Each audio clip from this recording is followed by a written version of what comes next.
Pero ito hangin. May nala.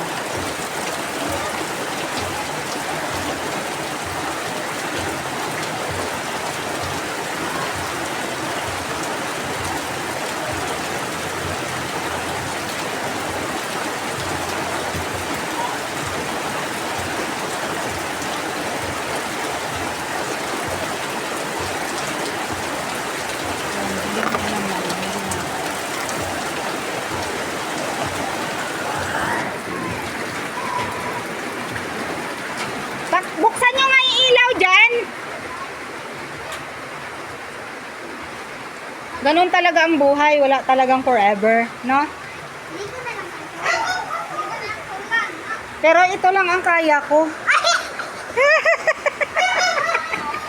Tuntua siya, guys. Ito lang naman ang binili ko sa kanya kasi wala nang basa pa kasi ang lakas ng ulan. Ayan.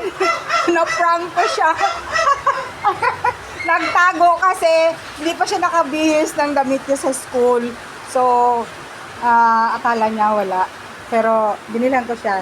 Kasi sa totoo lang, wala po siyang handa ng birthday niya. Kasi pinupost ko ni daddy niya. So, sabi niya kahit ano lang, kaya yan. Kahit daw french fries lang, tsaka drinks. Tapos, dinagdagan ko pa ng burger. Angel's Burger lang po talaga ang meron dito sa amin. Ayan. Ang tawa. Elika! Ano masasabi mo? Kasi meron pala. Anong masasabi mo? Kasi meron pala. Nang, Eh, ang in-order mo sa akin. I love you! Maliligo. Napaka ano lang ng kaligayahan mo. Ayan. That's all. Thank you.